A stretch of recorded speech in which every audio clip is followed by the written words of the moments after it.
Hello gamers, I'm Mike Mullis, and this is the original Next Level Gaming. Welcome to an NLG Spotlight. This is the first of a multi-part series where I am going to share with you some of my favorite Sega Saturn games. Grab your 3D analog controller, and let's talk some Sega.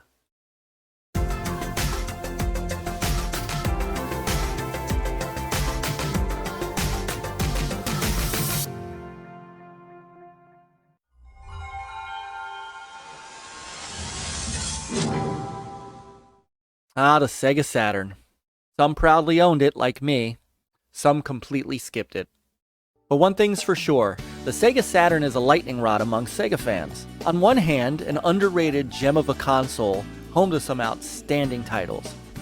But on the other hand, a console that was so mishandled by Sega that it actually doomed their entire hardware market. And it took their successor, the Sega Dreamcast, down with it. But we're not here to pour salt on an old wound and chase it with lemon juice and alcohol. I love the Sega Saturn, and I never a day regret owning it. It was and is still home to some really impressive titles. And look, when developers were able to harness the power of the hardware, it made for some fantastic experiences that I still enjoy to this day. So in this video, I'm going to share with you some of my favorite games from my collection. Now, this isn't a compendium of the top 10 rated Saturn games or the best of the entire platform. These are favorites that I own. And 90% of these are originals that I bought when they were released in the 90s. There are a couple of games that I picked up in the last few years from retro shops, but for the most part, everything in my collection is original buy. Now, they're all going to be played on an actual Saturn. That's right, we're using real Saturn hardware, and my original console that I've owned as well since the launch in 1995. It's going to run through a Hyperkin HDMI cable and then upscale to 1080p through a Marseille M Classic plug-and-play graphics processor. We have a couple of videos on it here on our channel. I am here to tell you, if you are a retro fan and you want a very good picture for your retro consoles up on your HD TV, this little baby is well worth the $99 asking price. Alright, Sega fans, we're going for a 32-bit ride down memory lane. Alright, before we get started, don't forget to like, subscribe, and hit that notification bell so you'll know when all of our videos and live streams come on. And if you're a friend of NLG, you're seeing this video first. Hit that join button, become a channel member. You'll get early access to videos like these, as well as cool emojis for our live streams, and you'll get your name down in the description below. Alright, with that, let's get to it. It's Sega Saturn time.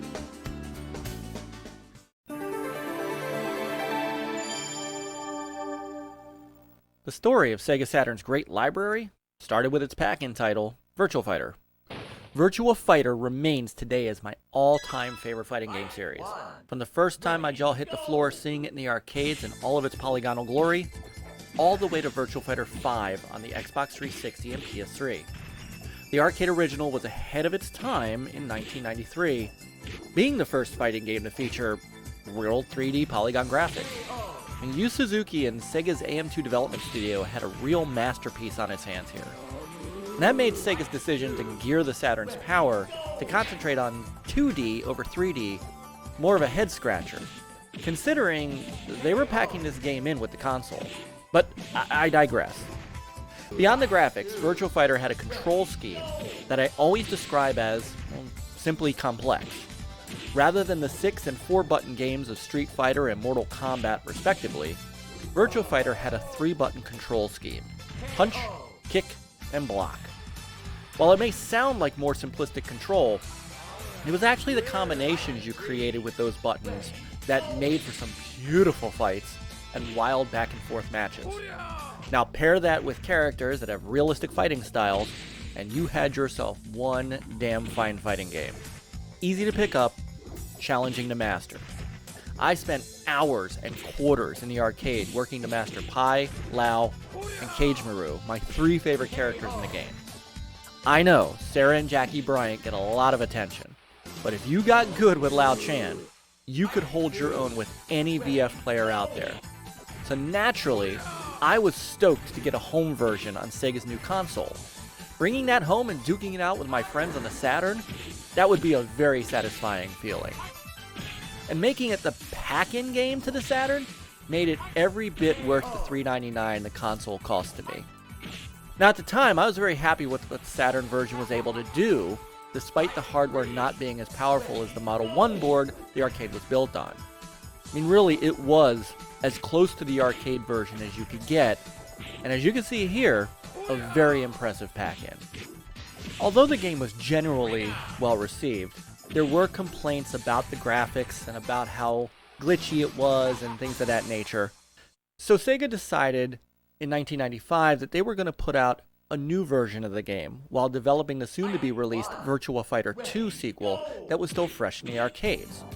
Sega's AM1 studio took to the existing game, gave it higher polygon player models, added texture mapping, and then some gameplay and audio tweaks, and released it on the console as Virtua Fighter Remix. It was a middle ground between the original game and Virtua Fighter 2. A remake, if you will, not unlike some of the remakes you see today. And as a Virtua Fighter fan, it delivered for me. It looked better and played better than the original game on the Saturn, and quickly became the version I played primarily. And the best part? Those of us in the US who registered our Saturns got it for free. Yes, free. You can't beat that. Yeah, Virtua Fighter 2 was out in the arcades already and would soon be released on the Saturn, but this updated game held me over until I could get my hands on that sweet, sweet VF2 goodness.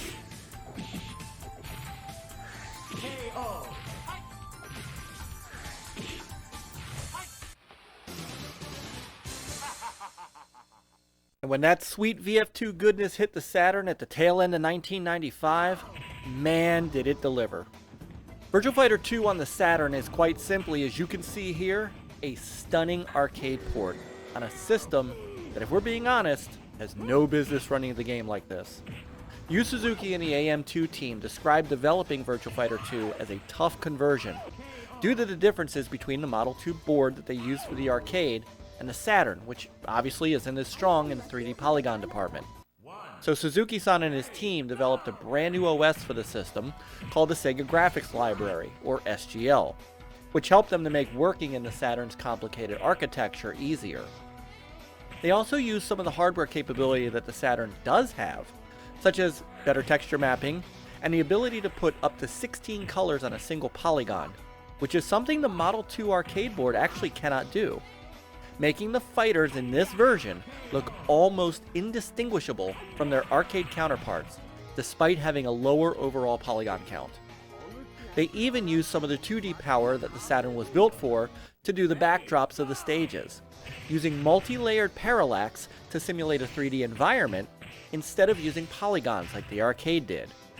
And if you look at it right now, side by side, sure, you could probably tell a difference. But it is so close that it doesn't matter. This game is still an unbelievably great looking game, and if you can believe it, the game runs at a full and smooth 60 frames per second. Again, on hardware that has no business doing that. On top of all that, AM2 had to come up with compression techniques to cram VF2's immense move sets, coming from a larger character count from the first game, into the Saturn's smaller memory, while keeping the game running this smooth. And for all that work, Sega AM2 did the possible, with the result, as you can see here, being an unbelievable home conversion that holds up like no other, and that I still to this day break out and play and enjoy. This game will always hold a special place in my heart when it comes to both Virtua Fighter and the Saturn. I still bust out Virtua Fighter Remix 2 once in a blue moon, but when I get that fighting game itch, Virtua Fighter 2 will always be my go-to scratch. And quite simply, this is one of the best games the Sega Saturn had and has to offer. Sega Rally Championship. The same year that Virtua Fighter 2 was hitting the Saturn, another Sega hit was sweeping the arcades in the form of one of the first arcade rally racing games from Sega's AM3 development studio, Sega Rally Championship. Headed up by Kenji Sasaki, who came over from Namco after working on their hit racing game Ridge Racer, Sega Rally Championship was another Model 2 arcade game that boasted not only the same incredible graphics as its cousin games like Daytona USA, but was the first arcade racing game to feature driving on different surfaces, which affected your car's handling. In fact, the gameplay was so good that Codemasters Guy Wilday told Edge magazine in 2010 that their Colin McRae rally games were inspired by Sega Rally and its car handling physics. And returning to do the soundtrack for Sega Rally Championship was the legendary voice of Daytona, Takanobu Mitsuyoshi. Now, in 1995, the game was ported to the Sega Saturn. Not only did I own Sega Rally Championship when it came out, but I also bought the Saturn racing wheel specifically for this game. And it was fantastic. Now, not only did I own the original Sega Rally Championship, what I own now is actually the Netlink edition. The Netlink is a Saturn modem, and it fits in the cartridge slot of your Saturn and allows you to race head-to-head with another Saturn owner over a direct dial connection. That was really great.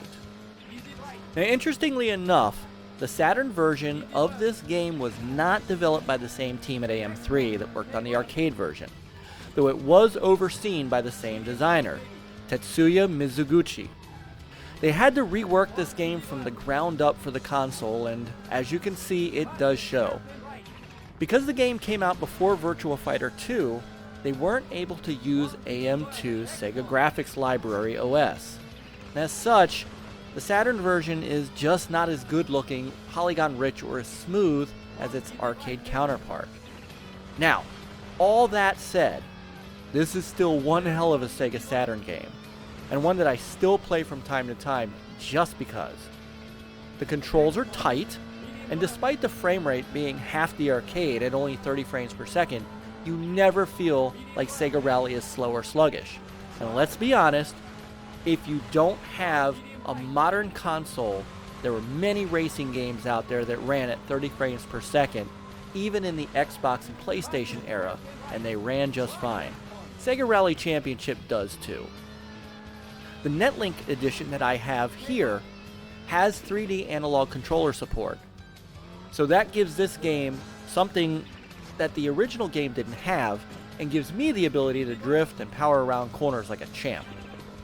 It's also worth noting the Netlink version benefits from graphical enhancements and improved draw distance over the original Saturn version. But any way you slice it, this was a great racing game to have if you were a Saturn owner. I strongly recommend it. I recommended it then. I recommend it now. If you can find a copy of it, get it.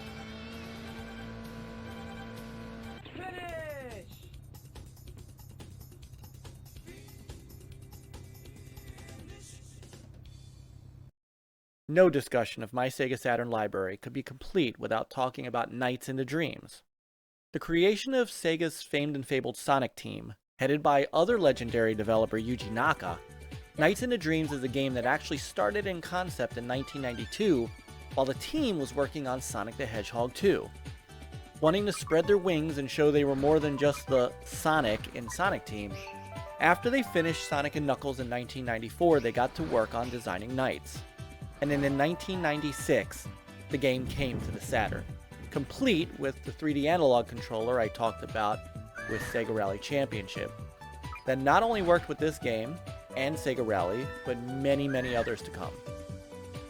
This is another game that really showed that when you had a great idea and you could harness the power of the Saturn, you can create an amazing experience. Nights is that game. Nights is that experience. In fact, Nights into Dreams sits on many all-time best game lists, and for a very good reason. It's almost difficult to explain exactly what the game is all about, but what is easy to see here is that the game is absolutely beautiful. Easy to pick up, yet complex to master, and has a soundtrack that I've ripped to my PC and play when I just want to listen to music. In fact, the main song in the game, Dreams, Dreams, I've actually learned to play on the piano as well. It's just beautiful. So the best I can explain in the plot is that it's somewhere between A Nightmare on Elm Street and Monsters, Inc. So apparently, when you sleep, you go to a place called Nightopia. When you have a nightmare, though, you go to a place called Nightmare. The evil Wiseman rules Nightmare and steals the dream energy of people that go there when they're sleeping and have a nightmare. Wiseman created Knights in order to help him harvest that energy for him. But Knights rebelled against him. And when Wiseman found that out, he punished him by sticking him in another place where Dream Idea is stored up.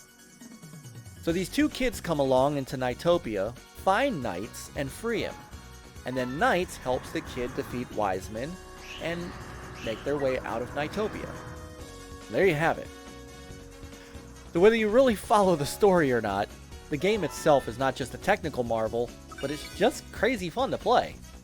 It is unique, and there was nothing else like it at the time. And while the game has been re-released on the PlayStation 2, the PC, the PlayStation 3, and the Xbox 360, the original Saturn game seems to always be the one I come back to and play. There's just something about the analog controller that feels tighter and more flowing than the analog sticks of the PS3 and Xbox 360. Yes, I said it. I can't explain it. You just have to experience it for yourself if you can get your hands on this.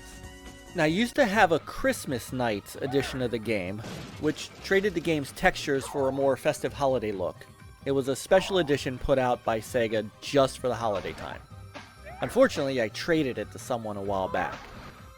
I regret getting rid of it, and if I can find it again for the right price, I'm going to get it again. A sequel was in development for the Sega Dreamcast, but was cancelled in December of 2000 when Sega was leaving the hardware market. Later in 2007, a sequel for the Nintendo Wii called Knight's Journey into Dreams was released, with new kids and some new mechanics and features.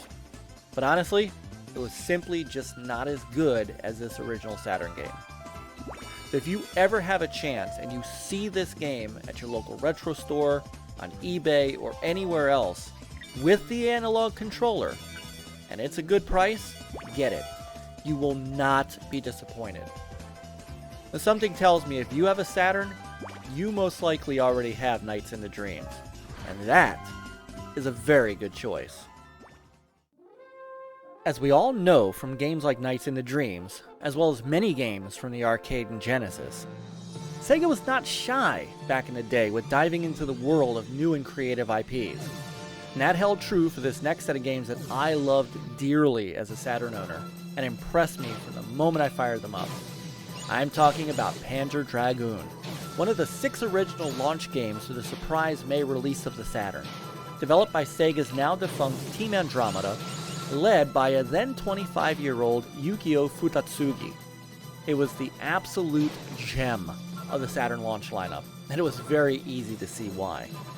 A 3D rail shooter with a crazy cool story, real-time cutscenes, eye-popping graphics for the time, and gameplay that kept you on the edge of your seat. Think of Panzer Dragoon like Space Harrier, but with dragons, and the ability to shoot 360 degrees around you instead of just straight ahead. Futatsugi-san wanted something different than the classical 3D style rail games we've played before, like Space Harrier and Star Fox. And so along with the dragon being what you rode, and being able to shoot all the way around you, the backdrop of the game was also more of a post-apocalyptic science fantasy than anything else. Now, there was a lot to like about this game, and despite it being just a single-player rail shooter, it kept you coming back for more. The story centers around Qeorge, a young man minding his own business when he's attacked in a cave and rescued by a blue dragon that makes a psychic connection with him, after his own rider is killed by a black dragon. From there, Qeorge becomes part of a quest to help the blue dragon find and kill the black dragon. Now, along the way, Qeorge and the dragon encounter other monsters, as well as an Imperial force that is fighting those same monsters. It all plays out in the game's cutscenes and levels, culminating to a big showdown at the end. Now, if this game sounds to you like a version of How to Train Your Dragon meets Beastmaster, well, now you understand the main premise of Panzer Dragoon. Working on the game itself, Team Andromeda, like the rest of the development studios at the time, were new to the Saturn hardware. So the game didn't get a chance to release with the Japanese launch of the Saturn in 1994. And like what AM2 would do with Virtua Fighter 2, Team Andromeda created their own graphics engine and libraries to squeeze the juice out of the hardware, so to speak. The result is an incredibly solid game that captured me from the moment I started playing it. Panzer Dragoon would go on to spawn a sequel in 1996 simply called Panzer Dragoon 2 2, which was developed by a different part of the Andromeda team and featured a new slew of enhancements to the original game. More focused on a story element, the game features a new protagonist and an all-new tale that's not just a continuation of Qeorge's adventure. Brand new tools were made for the sequel and allowed for a higher frame rate, better special effects, and new gameplay features like branching paths and the ability to upgrade and grow your dragon. This gave Zwei a much higher replay value than the first game, letting you play consecutive playthroughs differently than the previous one. From the graphics to the gameplay to the very killer movie-style soundtrack, Panzer Dragoon Zwei was a better game in every way, and still a game that I love to put in and run through just for the fun of shooting down giant monsters on the run. Many people have Panzer Dragoon Zwei on their best games of the all-time list, as do I, and it's well deserved. Now, as for the series itself, there would be more Panzer Dragoon games. Panzer Dragoon Saga was a full-on RPG that came out for the Saturn, and Panzer Dragoon Orta for the Xbox would become the fourth and final game in the series. There was a spiritual successor to the Panzer Dragoon series called Crimson Dragon that was released for the Xbox One by Furatsugi-san and his new development studio Grounding Inc. But it was never able to capture the magic of the original series. A remake of the original game was released last year for the Xbox One, PS4, Switch, and PC. If you don't have a Saturn, that could be the one to cut your teeth on. But to me, nothing will ever beat the originals. And if you don't own these for your Saturn already, you need to find them before they become too expensive to collect.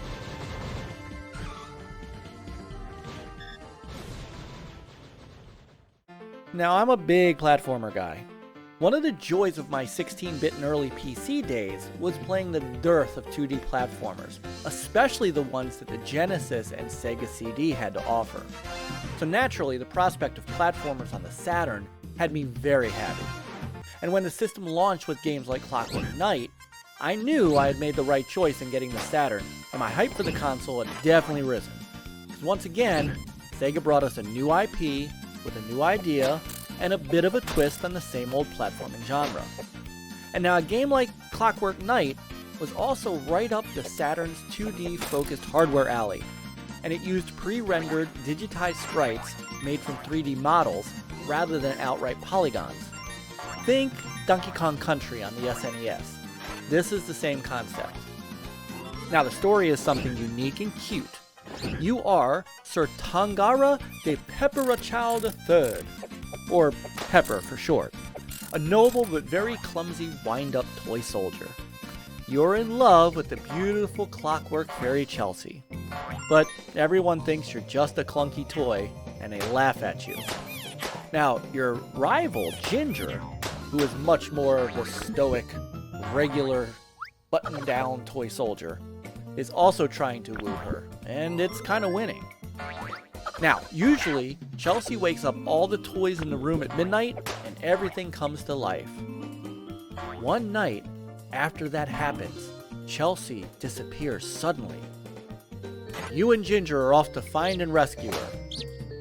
So the game is 13 levels around a house, battling evil toys and the environment to find Chelsea.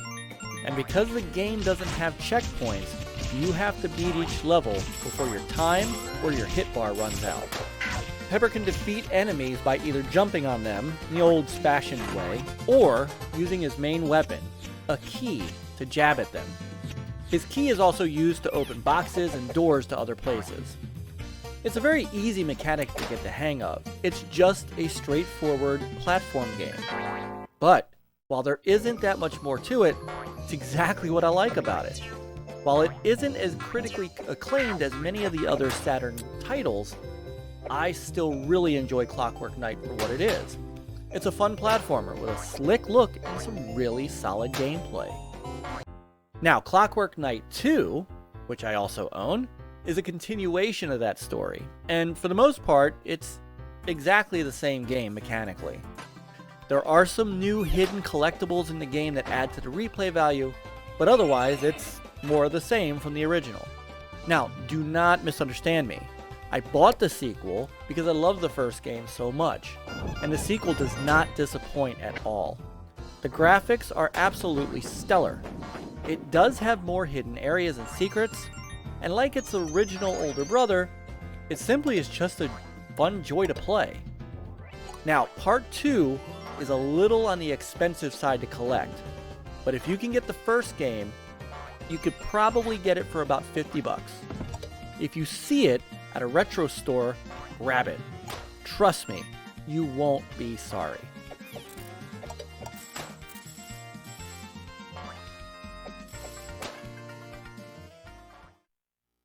So for the final game in this first video, we're going to go back to yet another of Sega's famed and fabled series. Remember that time I said I was a big platformer guy? Well, combine that with Sega's Shinobi franchise, and you had me at hello. While the other games on this list are more of the big obvious hitters on the platform, not a lot of attention was paid to Shinobi Legions, the 32-bit entry in the Shinobi series. And that's really a shame, because this would end up being the last Shinobi game to release on a Sega-made platform. A reboot was planned for the Dreamcast, but it ended up on the PlayStation 2 instead when Sega pulled out of the hardware market. This game, known as Shinobi X in Europe and Shin Shinobi Den in Japan, 1995 Shinobi Legions was developed in-house by Sega and brought the classic gameplay fans have enjoyed for years. But I do wonder if the game would have gotten more attention if it was actually published by Sega. For some reason in the United States, it was not. It was published by Vic Tokai. It makes it seem like it's more of a spin-off of the Shinobi games and not a mainline entry. But it is absolutely an official game in the series. So as the story goes, your character Sho is part of the series bloodline, one of 3 sibling children that your father chose to carry on his ninjutsu legacy. When your sister Aya is captured and kidnapped by your brother Kazuma, it's time to spring into action, rescue her, and stop him. And believe me, I was very much down for that action. Now graphically, the game follows the same design style as Clockwork Knight, using the Saturn's 2D power to run digitized sprites for all the characters. It has solid animations and interactive backgrounds that scroll very nicely. This game looks really impressive, and honestly, it still holds up. It's got a pretty decent soundtrack as well, nothing mind-blowing, but pretty good. The FMV cutscenes move the story forward very nicely as well. Now the game does follow the Shinobi gameplay formula of standard platforming, but with some small differences from the previous games in the series. Your shuriken and katana are actually on different buttons, and you're encouraged to use your sword more. There is also a change in your ninjutsu skills, opting to have them as orbs that activate when you collect them, rather than storing it as energy that you hit a button to use. Fans of the series will have no issue getting into this game, and I did not either. And really, it is easy for me to keep coming back to it. It may not have the allure of other games in the series like Revenge of Shinobi or Shadow Dancer, but it is still one of my favorite Saturn games to play, and it's an easy pick for this list.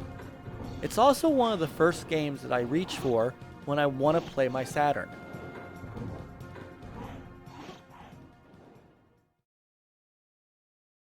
So there you have it, my initial list of my favorite Sega Saturn games. I mean, if I'm being honest, all my Sega Saturn games are my favorites. Alright, I'm exaggerating a little, but there's a reason that I own the console and still own all the games I do today. As much as these games have become collectible and, well, honestly pretty valuable, the money is not why I own them. I still play these games today, and you'll see me stream them from time to time as well. Now, I'm not done. There are more games in my library that I want to show you and I want to talk to you about. So definitely stay tuned for my upcoming second video where I highlight some more of my favorite Sega Saturn games. Of course, thank you for watching. And as I always say, play on, gamers.